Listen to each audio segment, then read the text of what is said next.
Emotional hook. She didn't even call me first. No warning, no conversation, just a public execution on her Instagram story.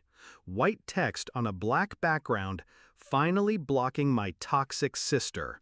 And underneath, like she was twisting the knife, family is better without her drama. I stared at my phone, the glow of the screen cutting into my eyes in the dim kitchen light. I didn't cry. I didn't rage. I just stopped, like someone had hit pause. Her little fan club of friends would eat it up. They always did. I put the phone down, picked up my tea, took one slow sip. Then I dialed a number I'd been saving for 2 years. Backstory setup. Lena was my younger sister by 3 years.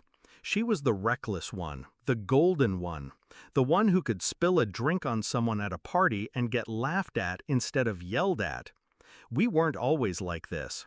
When we were kids, I used to cover for her. Lies to mom about where she'd been, forged signatures on late homework slips, sneaking her back in after midnight. I thought that's what sisters did. She said we were a team, always, no matter what. The first real crack came after Dad died. She stopped calling unless she needed something. I thought it was grief. Turns out it was convenience. Discovery of betrayal. The shift was slow. Missed birthdays, half-hearted check-ins, small digs disguised as jokes. Then the subtle thefts started. Clothes borrowed and never returned. My Netflix password accidentally shared with her ex-boyfriend. The final blow? Last year, she sabotaged me for a promotion. Told my manager I'd been bad-mouthing the company. I only found out when a coworker, drunk at a holiday party, let it slip. I confronted her. She smiled and said, "You're too sensitive." That was the moment something in me went cold. Shift in mindset. I didn't scream, didn't fight. I just started taking notes. Her patterns, her weaknesses, her ambitions. Lena had one dream, working at Fairchild PR, the most glamorous firm in the city.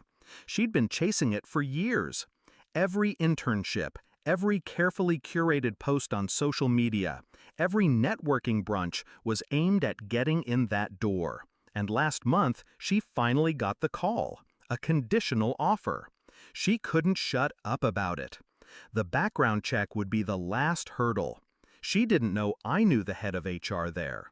She didn't know that I was the one who'd introduced her to him at a mutual friend's wedding, back when I still thought we could be close again.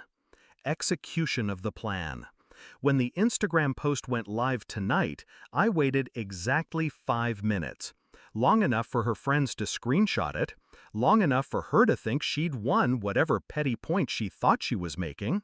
Then I called Daniel. "She's still lying, you know," I said, my voice calm. I didn't want to bring it up before because family. But since she's about to represent your clients, you should probably know about the non-disclosure she violated at her last job. Every word I spoke was true. Technically, she had leaked details from a client pitch at her last internship, bragging to me about how clever she was for impressing the competition. I gave Daniel dates, names, and the name of the rival firm's executive she'd slept with. He didn't say much, just listened. I knew that tone, the sound of a man filing something away for immediate use. 20 minutes later, my phone buzzed. Not from Lena, from Daniel. Offer rescinded. Thanks for the heads up. Climax and confrontation. She called me the next day, voice shaking. "Did you talk to Fairchild?" I let silence stretch until it hurt. "I didn't have to," I said finally. "You did this to yourself." Her breath hitched. "You've always been jealous." "No," I cut in.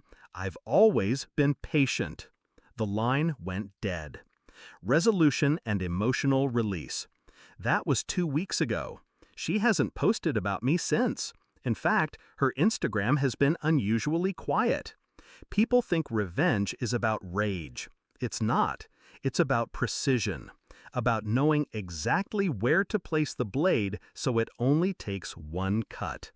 She thought she could humiliate me publicly and walk away clean. She forgot who taught her how to hide the evidence, how to smile while twisting the truth. She forgot I was the one who taught her the game. Now she remembers.